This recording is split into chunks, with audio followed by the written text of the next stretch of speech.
I'm pleased to rise today to speak in favour of the second reading amendment to this bill put by the member for McMahon. This is a bill that is begrudgingly and reluctantly brought to this place by this government, a government that isn't really committed to action on climate change and isn't taking real action on climate change. What we've seen announced over the course of the last week or so is an approach by this government, a slide deck surrounding a commitment to net zero by 2050 that doesn't set out a plan with enough detail, with enough meat on the bones to actually achieve anywhere near what it should. The government claims that its approach is technology-driven, and the way that members of the government speak in this place, it's almost as though they're repeating time and time again phrases that have come out of focus groups, because it's almost like we're hearing phrases and incantations that we're likely to hear all the way through to the election, rather than anything with any kind of content behind it. When they say that it's technology-driven, though, what it really lacks is any kind of detail when it comes to actually leading to that technology being developed, being adopted or being scaled. And if we look at the slide deck that the government has developed, it's those three elements that are so critical. When you look at the waterfall diagram, which sets out how the government plans to achieve 100% net abatement by 2050, it's a combination of new technology being developed, of that technology being adopted and put into practice, and of that technology being scaled. And the problem is that all of those three steps are going to require significant spending by the government and significant investment, long-term investment by the government and by private sector entities. When it comes to direct spending by the government, the plan, the slide deck that this government has developed, again, is extremely short on detail, and almost nothing in the forward estimates in the next 4 years is new in the 129 slides in that deck. So all of the additional spending by the government that they expect us to believe is going to lead to this technological revolution is really to be taken on trust. But what I want to focus on today is the massive investment that will be needed. Investment that will be so critical to major infrastructure projects such as offshore wind farms, but also that will be so critical to solar, to transmission, to storage, to so many other elements of the electricity grid. And what I will argue is that this government is doing nowhere near enough to lead to the investment being put in place at the scale that is necessary for the kinds of technology that they themselves say in their own plan is going to be needed to achieve the short, medium and long-term targets that they've set out. Now, this government, again, members keep coming into this place with these slogans that it's time for government to get out of the way, that we don't want to legislate a solution. Now, I might note it's somewhat ironic that we are currently debating a piece of legislation being brought by the very government that keeps telling us day in, day out that legislation is inappropriate.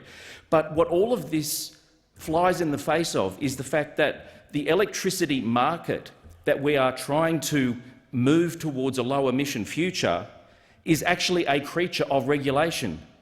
The national electricity market that has been such an incredibly important microeconomic reform for this country over recent decades, which was in fact a bipartisan creation across the Hawke, the Keating and the Howard governments, something that was created in massive microeconomic reforms going back through the 1980s, through the early and mid and late 1990s, something that used to be a bipartisan reform, effective regulation that led to a very effective, well-regulated national electricity market. Now, instead, we lose that bipartisanship in this place, and what we see instead is these resorts to hollow slogans. What we have at the moment is an incredible opportunity and incredible need. We have a need for massive abatement, not just here but around the world. Coupled with that, we see incredible technological innovation. We also have a financial system which is experiencing a glut of savings, both in Australia through superannuation and other means and globally, and an incredibly sustained period of low interest rates. We also have an incredible abundance of natural renewable resources in Australia, both solar and wind, as has been pointed out by earlier speakers. So all of these combined, the need for abatement, the technological innovation, the financial circumstances and the incredible natural resources that we are endowed with create this aligning of the stars. Everything is lined up. But what we don't have is this government setting up the conditions, the appropriate regulatory conditions that provides the right setting for people with that capital to invest in projects. Now, I don't want to go through a corporate finance lecture, but I think it is important to step through the very basics of what it is that is in the mind of an investor of large amounts of funds in long-lasting projects when they make a decision as to whether invest or not. And I would argue that the key components of that decision are firstly the discounted cash flow of that project, which is really the income that you expect to receive over the long term. Secondly, the rate of return of that project, which is really the discounted cash flow relative to the amount of investment that you think you have to put into that project.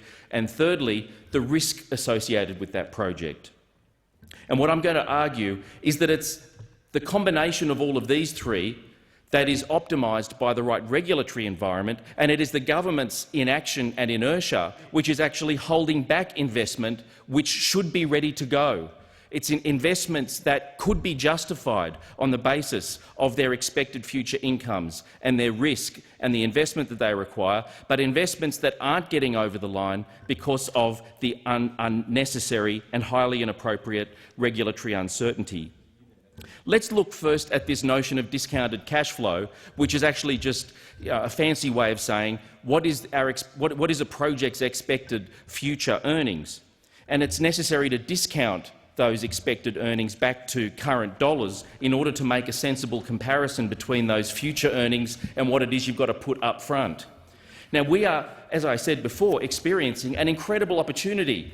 We have interest rates at a level that is at multiple century lows. So we have a glut of global savings, we have huge amounts of capital looking for projects to invest in, we have incredibly low interest rates. So when it comes to the discounted cash flow component of a decision being made by an entity with large amounts of funds to invest, you don't get better times than we have right now. But let's look at the other component of what an investor might be thinking about, which is the risk component. Now, there are a number of elements of risk with large projects. One is construction risk. Now, fortunately, when it comes to renewables projects, whether it be an offshore wind farm or a solar farm, generally the construction risk is relatively manageable. Not zero, but generally relatively manageable. Certainly much lower than many other kinds of infrastructure like rail tunnels or road tunnels through brownfield sites or very large cities. So construction risk is quite manageable. Where we find significant risk is regulatory risk. Now, again, I go back to the notion that it's entirely inappropriate in the context of electricity markets to say that the right approach to facilitate investment is to say, stand back, get out of the way. It's a completely absurd way to describe the last 30 years of regulatory reform when it comes to the electricity market. The 1980s and the 1990s were all about bringing Australia into line with world's best practice when it came to national electricity regulation. It was all about setting up an environment in which long-term investors in transmission networks had the confidence that they were going to receive an appropriate rate of return. It was all about setting up the rules of the market so that generators were bidding in such a way that they were confident that over the term, the life term of the generation asset, that they would get a reasonable rate of return. It was only with those appropriate regulatory settings that private sector entities, and indeed public sector entities, but particularly private sector entities, would make the appropriate investments. And that's exactly the situation we find ourselves in now. So rather than stepping back, rather than saying we need less legislation, rather than saying government should get out of the way, and certainly rather than continued inertia, what we need at the moment is to modernise the national electricity market further. This is something, unfortunately, that state governments have been having to take the lead on. We look at things like renewable energy zones. There's other areas of the national electricity market that require significant reform, such as the way in which storage is treated, something which is going to be absolutely critical if we are going to both encourage investment in large-scale renewable generation and also achieve stability on the grid. But those opposite have no interest in that. They have no interest in the hard work of actually connecting the huge amount of money that is waiting to be invested in renewable projects and actually getting that to occur. What that requires is the hard work and the detailed work of improving our regulatory structures rather than the uncertainty of a government that doesn't appear at all and isn't in reality committed to real action on climate change, and it isn't committed to the hard work of ongoing reform. Let's look at some of the uncertainty that investors face. What are the market dynamics going to be in the future? As more and more renewable generation comes online, that leads to a degree of uncertainty for investors in terms of what is the structure of generation going to be? What are the bidding strategies of different generators going to be? The market dynamics of the future generation pool is a very complex and uncertain thing, particularly when trying to imagine how that's going to be in 20 years' time. And indeed, the overarching structure of the electricity market is something which long-term investors would be very concerned about. And that's one reason why the very belated commitment of this government to net zero, when so many other governments around the world committed to it years ago, is so problematic. So there are all of these issues that would be playing on the minds of long-term investors.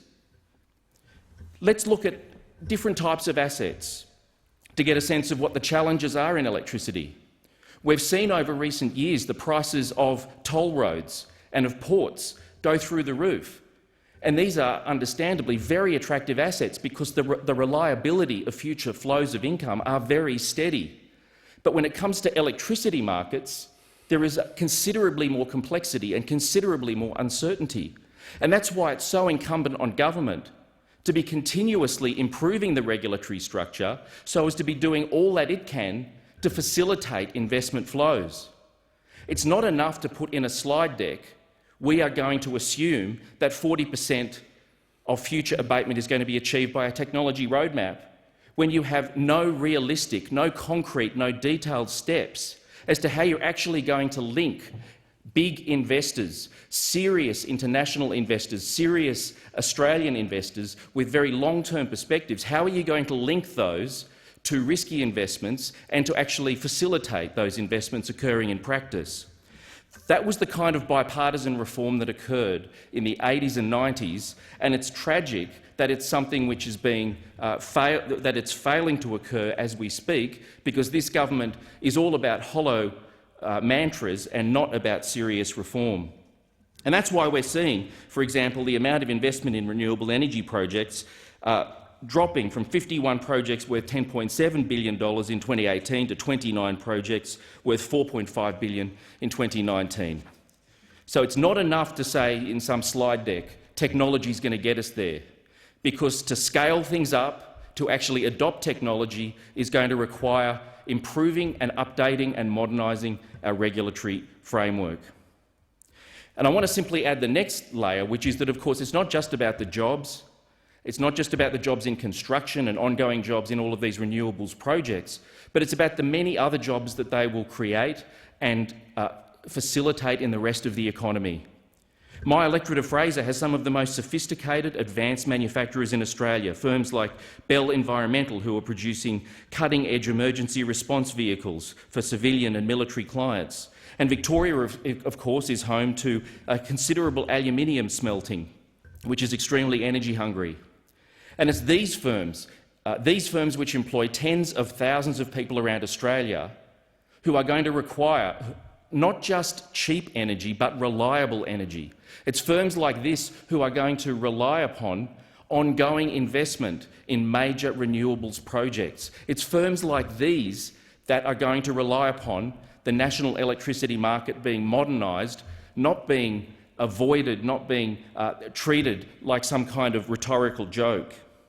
And that's why the Albanese government is doing the serious work. That's why we have the Rewiring the Nation policy, which is going to invest $20 billion into transmission, which is going to be critically important to underpinning these major offshore wind projects going into the future.